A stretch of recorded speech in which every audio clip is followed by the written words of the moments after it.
चलिए, तो देखिए आज हम लोगों की जो चर्चा होगी, वो है ह्यूमन रिसोर्स मैनेजमेंट, है ना? और ह्यूमन रिसोर्स मैनेजमेंट क्या बल्कि ये कहिए कि uh, human resource management in library information centres, पुस्तकालय एवं सूचना केंद्रों में मानव संसाधन प्रबंध, मानव संसाधन। अब मानव संसाधन, भई ये है कि कोई भी संस्था, है ना? या कोई भी संगठन, उसके चलाने के लिए, उसके संचालन के लिए मानव की आवश्यकता तो पड़ती ही है। बिना मनुष्य के हम कोई कार्य संचालित नहीं कर सकते हैं। अब ये बात आती है कि भई जो हमारा ह्यूमन रिसोर्स मैनेजमेंट, मतलब इसमें क्या है कि लाइब्रेरी का स्टाफ, स्टाफ अब स्टाफ का महत्व देखिए। भई जो लाइब्रेरी है यानी पुस्तकालय है, उसके 3 एलिमेंट हैं, 3 घटक हैं। बुक, रीडर एंड स्टाफ, यानी पुस्तक, पाठक और कर्मचारी, पुस्तकालय का कर्मचारी, ये 3 घटक हैं। यानी बिना पुस्तकों के हम किसी पुस्तकालय की कल्पना ही नहीं कर सकते। और पुस्तक जो है क्या है? एक लाइब्रेरी का बेस है, उसका आधार है। यानी पुस्तकों का चयन, पुस्तक उनका अर्जन, वर्गीकरण मतलब आपका क्लासिफिकेशन, प्रसूचीकरण कैटलॉगिंग, और फिर उसको प्रस्तुतिकरण, पाठकों के उपयोग के लिए उनके उनको उपलब्ध कराना। हम अपने यूजर्स, अपने रीडर्स को उनकी आवश्यक पाठ्य सामग्री उनको हम उपलब्ध कराते हैं। यानी ये कह सकते हैं कि पुस्तक की जो डेस्टिनी है, वो हमारे पाठक के हाथ में है। पुस्तक का जो प्रारब्ध है, वो पाठक के हाथ में है। तो बिना पाठक के पुस्तकालय क्या है? एक बुक स्टोर है। देखिए, पुस्तकालय और लाइब्रेरी एंड बुक स्टोर में अगर कहा जाए तो बेसिक डिफरेंस यही है। पुस्तकालय एक जीवंत संस्था है, लेकिन बुक स्टोर जो है वो एक निर्जीव वस्तु की भांति है। पुस्तक और पाठक का संपर्क स्थापित करना एक का काम जो है, या उसको जीवंत बनाने की जो प्रक्रिया है, जो कार्य है, वो पुस्तकालय के कर्मचारी के द्वारा किया जाता है। तो सही अर्थ में अगर कहा जाए तो पुस्तकालय की सृष्टि तभी होती है जब पाठकों द्वारा पाठ्य सामग्री का सार्थक उपयोग हो जाता है। यानी रविंद्रनाथ टैगोर ने क्या कहा था कि किसी पुस्तकालय का महत्व उसमें संग्रहित पाठ्य सामग्री के उपयोग के परिमाणों से, ना कि उसमें संग्रहित पुस्तकों की संख्या से आंका जाना चाहिए। यह नहीं कि इसमें इतनी ज्यादा पाठ्य सामग्री है, इनके पास इतना कलेक्शन है, तो आप ये कह सकते हैं कि वो बहुत बढ़िया पुस्तकालय नहीं। ये उसका सार्थक उपयोग हो तभी। तो कुल मिलाकर के ये है कि पुस्तकों का अगर उपयोग करवाना है या उसका उपादेय उसको बनाने का कार्य वो पुस्तकालय कार्मिकों का है। मतलब कार्मिकों की भूमिका आप देख लीजिए आप यहाँ कितनी महत्वपूर्ण है। और कार्मिक का मतलब क्या हुआ? कर्मचारी जो है। अब जो अ, आप कहेंगे मतलब कार्मिक प्रशासन, ये जो इसका मतलब क्या है कि भाई कार्मिक प्रशासन क्या है? देखो, जो पूरा मैनेजमेंट उसका कहेंगे, यानी कोई भी अगर ऑर्गेनाइजेशन है, उसके अगर कर्मचारियों की अगर सही तरीके से उसका चयन हो, सिलेक्शन हो, उसका कार्य व्यवहार अच्छा हो, और तभी उसमें उसका हम कंसिडरेशन, उचित प्रतिफल प्राप्त कर सकते हैं। यानी जो हमारा कार्मिक प्रशासन है, उसका मतलब यह है कि जो मानवीय संबंध हैं, उनको निर्देशित करना, उनमें सहयोग की भावना स्थापित करना, और जिससे कि कम से कम प्रयास में ही और ज्यादा हित, है ना, ज्यादा अधिक उत्पादन प्राप्त किया जा सके। कोई भी संस्था है, कोई भी संगठन है, अधिक से अधिक उत्पादन। यहाँ उत्पादन के रूप में क्या है? अरे भाई, पाठकों की संतुष्टि, जितना आप उनके पठन पाठन में सहयोग दे सकें, यही उत्पादन है।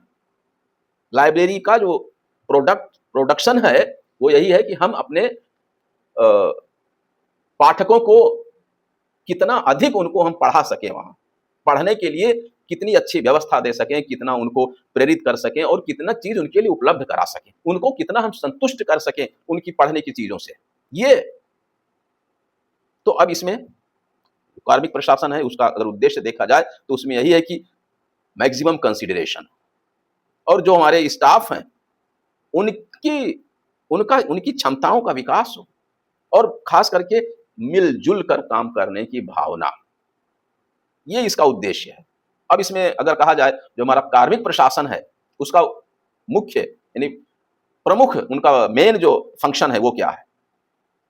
जैसे है job analysis, job evaluation, staffing, है ना, या staff formula, recruitment and selection test, है ना, प्लेसमेंट, या जब नई भर्ती हो गई, प्लेसमेंट हुआ, उनकी ट्रेनिंग, उनका इंडक्शन, और फिर उनके वेजेज एंड सैलरी, उसका प्रशासन, उनका जो पारिश्रमिक है या वेतन संबंधी व्यवस्था, ये है। तो अब बात आती है जॉब एनालिसिस की।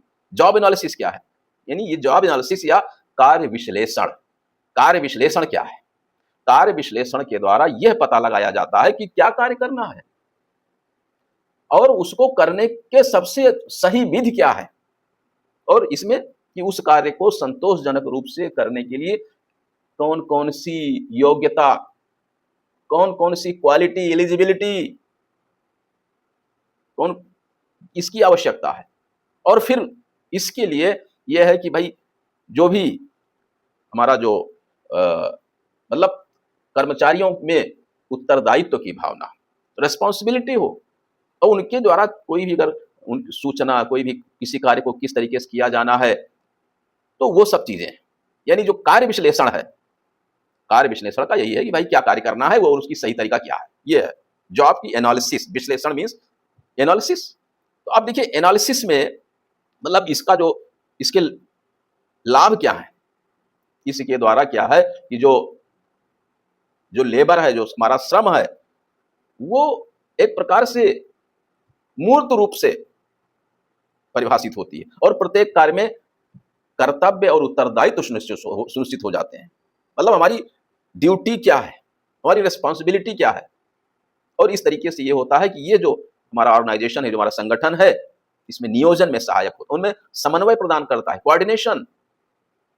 इसमें क्या है कि जो हमारा स्टाफ है उसके लिए जो पारिश्रमिक है या जो वेतन है, उसको फिक्स करने का, उसको निर्धारित करने के लिए एक प्रकार से वैज्ञानिक आधार प्रदान करता है।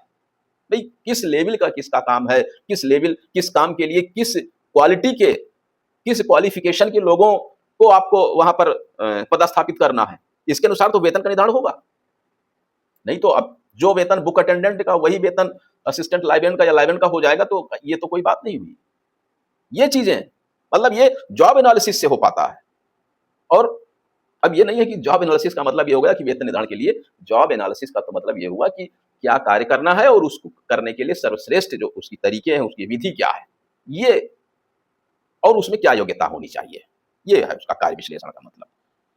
अब मतलब ये कि कार्य विश्लेषण के द्वारा ये है कि जो हमारा जो कार्य है, कार्य का जो विवरण है, उसके प्रति एक प्रकार से जागरूकता आ जाती है। भाई ये कार्य है, इनका ये कार्य है, इनकी ये रिस्पॉन्सिबिलिटी है, ये इनकी ड्यूटी है, ये निर्धारित होता, निश्चित होता है। दूसरा है जॉब इवैल्यूएशन, कार्य मूल्यांकन। भाई हर चीज का मूल्यांकन तो बहुत आवश्यक है। तो जो भी कार्य, प्रत्येक कार्य का महत्व या उसका इंपॉर्टेंस कार्य के मूल्यांकन के द्वारा ही पता चलेगा।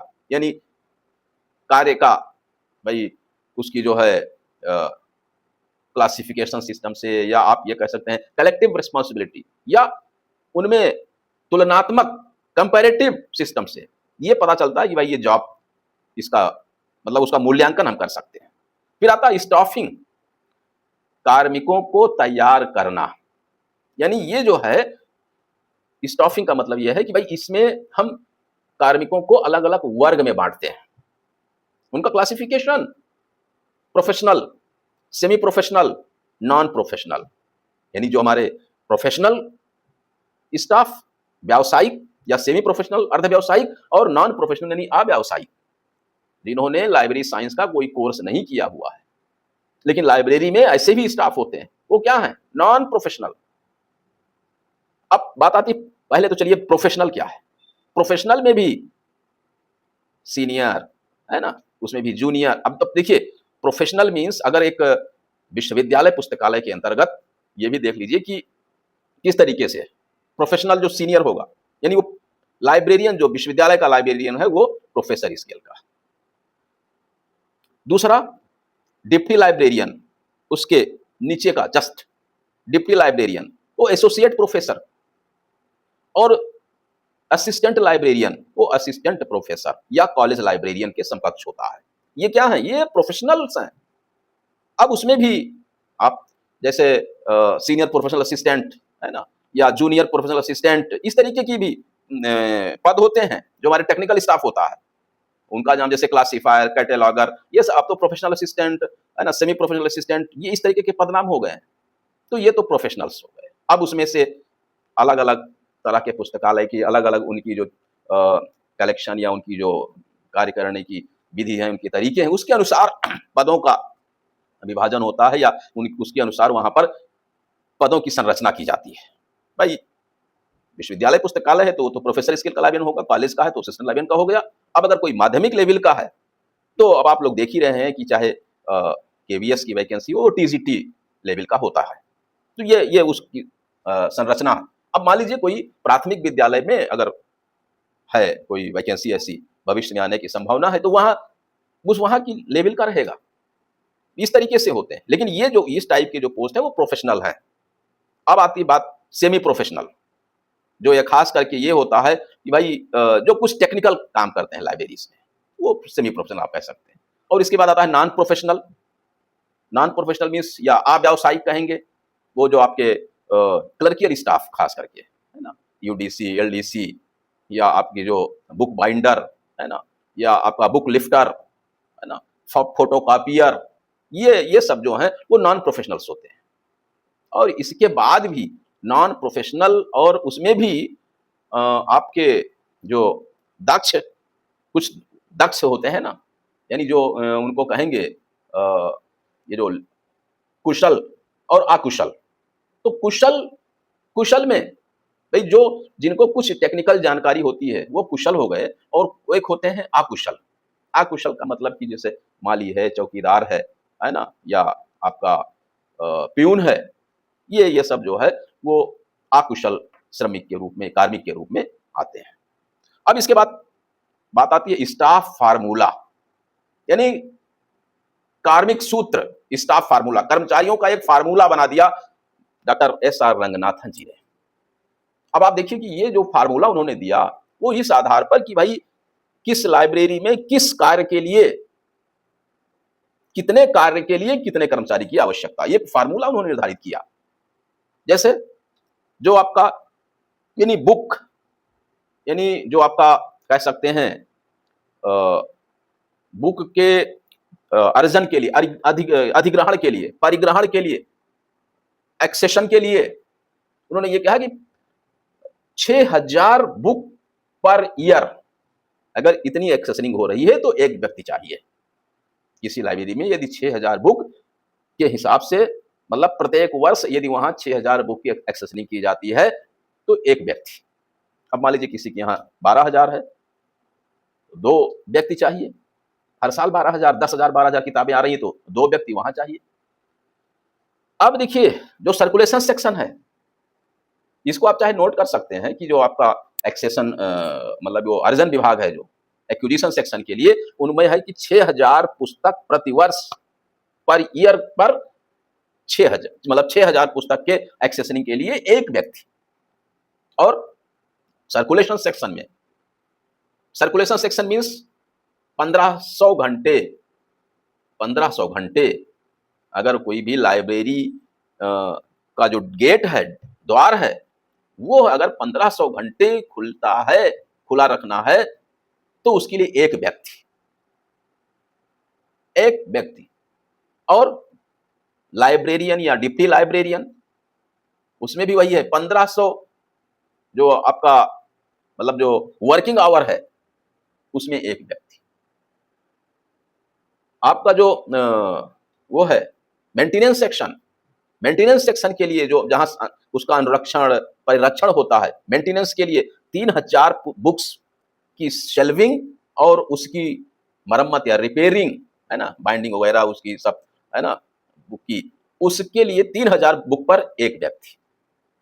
और पीरियोडिकल सेक्शन के लिए अगर एक साल में 500 पीरियोडिक पब्लिकेशन, उसका अर्जन और उसका पूरा मेंटेनेंस यानी उसका डॉक्यूमेंटेशन, इस पर एक व्यक्ति।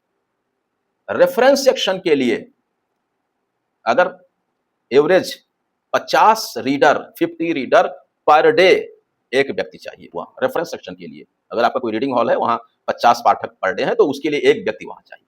अब मान लीजिए कहीं 80 आ रहे हैं, 100 हमारे रीडर आ रहे हैं पर डे, तो वहाँ उसके लिए 2 व्यक्ति हो जाएंगे। और फिर जो टेक्निकल सेक्शन है उसमें एक एवरेज 8 पुस्तक, मतलब 8 पुस्तक उनकी पर डे क्लासिफिकेशन, उनकी कैटेलॉगिंग और उनको डॉक्यूमेंटेशन के लिए एक व्यक्ति। ये फार्मूला दिया डॉक्टर रंगनाथन ने। अब इसके आधार पर एक आप सोच सकते हैं कि एक लाइब्रेरी में सर टेक्निकल वाला कई किताबों में 10 से 12 पुस्तकें लिखा हुआ है। हाँ 10 से 12 लिखा है, 10 से 12 वो एवरेज देखिए, वो इसीलिए ना कहीं 10-12 लिखा है, कहीं 8 लिखा है। अब उसमें क्या है कि अच्छा ये तीनों चीज उसको करनी है टेक्निकल काम के लिए, क्लासिफिकेशन, कैटेलॉगिंग। हाँ सर जैसे कि वहां पूछा जाएगा कि स्टाफ फॉर्मूला क्या है, तो सर हम ये ऐसे ही बताएंगे टेक्निकल सेक्शन के लिए। ये उसी बात पर मैं आ रहा हूँ। स्टाफ फार्मूला की बात जब आएगी अगर आपके इंटरव्यू में, तो आपको बस यही कहना है कि डॉक्टर एस.आर. रंगनाथन जी ने पुस्तकालय में कर्मचारियों की संख्या निर्धारित करने के लिए स्टाफ फार्मूला का निर्माण किया। और उनके अनुसार भाई ये आप बताइए कि एक्विजिशन सेक्शन के लिए 6000 पुस्तक पर 1 साल के लिए उन्होंने एक व्यक्ति संख्या निर्धारित कर दी है। तो सर्कुलेशन सेक्शन के लिए एक व्यक्ति, 1500 घंटे अगर पुस्तकालय का गेट खुलता है। अगर सर ये 1500 घंटे पूरे साल का होता है ना सर? हाँ ये साल भर का या महीने का? नहीं साल भर का, साल भर का। हाँ लाइब्रेरियन या तो सर 1500 घंटे तो सर कम ही है। 1500 घंटे तो 365 में वर्किंग डे हटाते हैं तभी भी। नहीं 365 वर्किंग डे कहाँ होता है? 265 दिन में अगर हम वर्किंग डे हटाने के बाद भी अगर 8 से भी मल्टीप्लाई करते हैं तभी भी सर 1500 घंटे कम लग रहे हैं मेरे को तो। अगर 250 को भी मल्टीप्लाई करते हैं हम, 250 अगर हम 365 दिन में से 250 वर्किंग डे भी लगाए मोटा मोटा, तभी भी 2000 घंटे पड़ते हैं सर 8 घंटे के हिसाब से भी। तो इसीलिए उन्होंने बना रखा है पहले के टाइम का है सर। हाँ उन्होंने। अब देखिए आप ये कब का है, आज के हिसाब से ये आपको ये वहां अच्छा ये चीज कहना भी है कि आज वर्तमान समय में है ना, जब हम आईसीटी का यूज पुस्तकालयों में हो रहा है, लाइब्रेरी ऑटोमेशन कंप्यूटराइजेशन के द्वारा हमारे जो है सारे या रूटीन वर्क संपादित किए जा रहे हैं, ऐसी स्थिति में उक्त स्टाफ फार्मूला के आधार पर अब हमें नया इसका ये कार्मिकों की संख्या का निर्धारण पुनः किया जाना आवश्यक है। ये भाई वो उस समय के हिसाब से किया था, हर चीज मैनुअल थी। आपकी एक किताब की परचेजिंग करनी है, सब कुछ मैनुअल, आपको मैनुअल लिखना है, मैनुअल भेजना है। अब तो सब कुछ ऑनलाइन। अब जैसे आपका क्लासिफिकेशन है, कैटेलॉगिंग है, अब उस समय का कैटेलॉग बनाने के लिए या क्लासिफिकेशन के लिए या और प्रक्रिया के लिए, या जो हमारे ये पीरियोडिकल्स इनके हैं 500 पर एक व्यक्ति, अब तो 10,000 पे भी एक व्यक्ति पर्याप्त हो जाएगा। उसको करना ही क्या है? और अगर ONOS आ गया है तो क्या जरूरत है? वहां एक टेक्निकल स्टाफ ही पूरा पीरियोडिकल सेक्शन देख लेगा आपका। भाई अगर उसको कंप्यूटर का नॉलेज है तो जरूरत ही नहीं है इस तरीके की। तो इस तरीके से स्टाफ फार्मूला उस समय का जो है वो आज के हिसाब से उसमें अब बदलाव किया जाना चाहिए।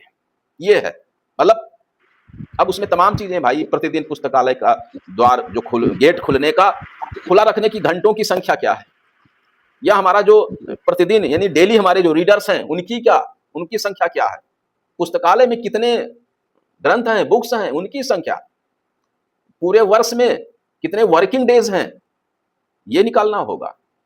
हमारा जो सर्कुलेशन सेक्शन है उसमें कितने हमारे स्टाफ है ना, ये इस तरीके से अलग अलग, और उसके हिसाब से एक पूरी लाइब्रेरी का कुल कितना स्टाफ होगा फिर उसके हिसाब से निकाला जा सकता है। मतलब उन्होंने क्या किया है, उन्होंने ये तो मैं बता रहा हूं एक पूरा टेबल। अब इसके बाद अगर उसको करेंगे तो जोड़ घटा करके उसका पूरा निकल आएगा कि भाई ये इतने स्टाफ की जरूरत है, यदि ये काम हो रहे हैं, इतने इतने घंटे की लाइब्रेरी खुलती है और इतना पुस्तक है, इतना यहाँ कलेक्शन है, तो एक मतलब ये सब एक एवरेज थोड़ा बहुत ऊपर नीचे चलेगा, वो ये उनका ये कहना था। चलिए स्टाफ फार्मूला की बात हो गई। अब एक आता है रिक्रूटमेंट एंड सिलेक्शन। ये तो निर्धारित हो गया कि कितने स्टाफ रखे जाने हैं, फिर आया कि भाई अब उनका रिक्रूटमेंट, अच्छा रिक्रूटमेंट और सिलेक्शन दो दो ये अलग अलग पद हैं, यानी कार्मिकों की जो भर्ती और चयन, और इसमें एक निर्धारित प्रक्रिया, एक प्रोसेस को फॉलो करना होता है। यानी ये कि पहले हमारे सर पास सेम टू सेम हमारी भर्ती पे लागू कर लो, वो सारा आ जाएगा इसमें। रिक्त पदों की संख्या पहले निर्धारित हो जाए, इसके बाद मस्ट है विज्ञापन, विज्ञापन मस्ट है, और फिर उसके आधार पर हम आवेदन पत्र या फॉर्म भरवाए जाते हैं, और फिर जो है अगर लिखित मतलब रिटर्न एग्जाम और इंटरव्यू, और फिर ये प्रक्रिया करने के बाद उसमें से उनका सिलेक्शन होता है, और सिलेक्शन के उपरांत उनको हम अपॉइंटमेंट लेटर, नियुक्ति पत्र भेजा जाता है। ये है। अब बात आती है कि भाई जो हमारा यानी नियुक्ति, यानी अगर किसी व्यक्ति की नियुक्ति और किसी विशेष कार्य को करने के लिए की जाती है तो क्या करेंगे? आप लोगों का जैसे है, एमपीपीएससी से लाइब्रेरियन पद के लिए आपने रिटर्न क्वालिफाई किया है, अब आपका टेस्ट होगा, एक इंटरव्यू, साक्षात्कार आप देंगे ना, इसमें आपकी personality test, intelligence test, aptitude test, आपका इंटरेस्ट टेस्ट, आप कितने इंटरेस्टेड हैं लाइब्रेरियन पद पर कार्य करने के लिए, उत्सुक हैं कि नहीं है। मजबूरी में कहीं कोई जॉब नहीं मिल रही थी तो हमने ये कर लिया, आप बहुत बेकार चीज है, लेकिन अगर मिल जाए तो यही कर लेते हैं। ये टेस्ट में आएगा आपके ना, वहां पर इंटरव्यू के आपके जो एक्सपर्ट्स होंगे वो आप ये चीजें को, इन चीजों का परीक्षण वो करेंगे, आपकी बातचीत से, साक्षात्कार के माध्यम से वो देख लेंगे कि आप कितने इंटरेस्टेड हैं इस पद के लिए, कितने योग्य हैं, इस पद के अनुरूप हैं कि नहीं। ये चीजें, चलिए टेस्ट हो गया। अब उसके बाद प्लेसमेंट, आपका सिलेक्शन हो गया। अब पदस्थापना, यानी जो उपयुक्त व्यक्ति है उससे उपयुक्त कार्य लेना है, तो आप लोगों का पहले से निर्धारित है भाई, लाइब्रेरियन, लाइब्रेरी पद पर आपकी नियुक्ति हुई तो लाइब्रेरियन के जो काम है वो आपको करने हैं। तो ये जो पदस्थापन या इसको कह सकते हैं पदांकन जो होता है, अब मान लीजिए कहीं एक ज्यादा स्टाफ की भर्ती हुई, मान लीजिए कि किसी लाइब्रेरी में 4-5 टेक्निकल का एक साथ उनकी भर्ती हुई है या और स्टाफ की भी, तो उनको जो प्लेसमेंट दिया जाएगा कि भाई आप किस पटल का काम करेंगे, ये किस पटल का काम करेंगे, वो उनकी जो है क्या कहेंगे, उपयुक्तता के आधार पर उनकी वो कितने किस चीज में को करने में अच्छे से कर लेंगे, उसके अनुसार उनको उस पद पर उनका मतलब प्लेसमेंट किया जाता है। और फिर प्लेसमेंट हो गया, सब कुछ हो गया, उसके बाद इंडक्शन, परिचित कराना आपका ये काम है भैया। अगर कोई नया स्टाफ उसकी भर्ती हुई है तो ये कि भाई उसका कार्य क्या है, उसके कौन कौन से सहयोगी हैं, कौन कौन से अन्य कर्मचारी हैं, उस संस्था का उद्देश्य क्या है, इन सब चीजों से परिचित कराना, यानी इंडक्शन है ना। उनको दीक्षा देना, यानी नए कार्मिक को उसके कार्य के बारे में पूरी जानकारी, उसके पूरी सूचना, अगर कुछ लिखित में बना है भी आपके ये काम है वो दे दीजिए, नहीं तो। और फिर इसके बाद ट्रेनिंग, कोई भी अगर पुस्तकालय की वास्तव में अगर उसकी सफलता के लिए कहा जाए तो जो भी कार्यरत कर्मचारी हैं उनकी कार्यकुशलता बहुत आवश्यक तत्व है। मतलब वो भाई पुस्तकों का जो संग्रह है, जो कलेक्शन है, वो क्या है, निर्जीव वस्तु है, लेकिन उसको जीवंत बनाना है। जीवंत बनाने का काम जो है, उसमें जो प्राण क्या कहेंगे उसको, जीवित करने का काम, प्राण डालने का काम, वो स्टाफ को करना है, लाइब्रेरियन को करना है, टेक्निकल स्टाफ को करना है, सर्कुलेशन वाले को करना है, रेफरेंस सेक्शन में जिसकी पदस्थापना हुई उसको करना है। सबके अपने अपने पटल के, अपने अपने कक्ष के, अपने अपने अनुभाग के कार्य, अपने अपने कामों से आपको उस पुस्तकालय को जीवंत बनाना है। तो अब इसके लिए ट्रेनिंग, समय समय पर ट्रेनिंग है ना, यानी जो भी आवश्यक है या जो कोई नई चीज आई है उसके संबंध में उसको अवगत कराना, उसको ट्रेनिंग देना। अब उसमें अलग अलग है, कुछ चीजें कंटिन्यूइंग हर साल एक कुछ ट्रेनिंग हो गई, या कुछ और ट्रेनिंग होती है, कुछ सर्टिफिकेट प्रोग्राम्स हैं, कोई डिप्लोमा है, कोई और है पीएचडी कर लिया है। लाइब्रेरी साइंस में पहले पीएचडी नहीं थी, तो भाई आपकी नियुक्ति हो गई, आपकी पीएचडी नहीं थी, अब आप पीएचडी करेंगे। ये क्या है आपके लिए, भाई आप पीएचडी करके आएंगे तो और मतलब कुछ और अच्छा करेंगे ना। तो इसलिए ये जो है मतलब उसमें अप्रेंटिसशिप है या उसमें ट्रेनिंग है, ये सब की व्यवस्था जो है उसमें अलग अलग तरीके से होती है, रिफ्रेशर कोर्स है ना, या कंटिन्यूइंग एजुकेशन, ये इस तरीके से। अब उसमें इसके बाद आता है जो वेजेस एंड सैलरी एडमिनिस्ट्रेशन, पारिश्रमिक और वेतन का प्रशासन, यानी पुस्तकालय के जो हमारे स्टाफ है, जो लाइब्रेरी स्टाफ है, उनकी अगर सैलरी की बात की जाए तो हमेशा कोई ना कोई विवाद का विषय बना रहता है। नहीं, जो हमारा मेडुअल पीरियड था उस समय क्या था, लाइब्रेरी स्टाफ या लाइब्रेरियन को एक क्लर्क के समकक्ष माना जाता था, एक लिपिक माना जाता था। लेकिन अब धीरे धीरे समय बदल चुका, और खास करके अगर भारत में कहा जाए तो रंगनाथन जी के प्रयासों के द्वारा ही इसमें काफी परिवर्तन हुआ है। हमारा जो खास करके जो एकेडमिक लाइब्रेरी सिस्टम है, इसमें जो पुस्तकालय कार्मिक हैं या जो हमारा प्रोफेशनल स्टाफ है, वो उस शिक्षण संस्थान के शिक्षकों के समकक्ष वेतनमान ये दिया जा रहा है। विद्यालय है, अगर स्कूल है तो उसके शिक्षक के बराबर, महाविद्यालय है तो आप लोग देख ही रहे हैं महाविद्यालय के शिक्षक के बराबर, विश्वविद्यालय है तो विश्वविद्यालय के शिक्षक के बराबर ये व्यवस्था की गई है। कुल मिलाकर के ये है कि पुस्तकालय की डेवलपमेंट में, पुस्तकालयों के विकास में पुस्तकालय के कर्मचारियों का योगदान बहुत ही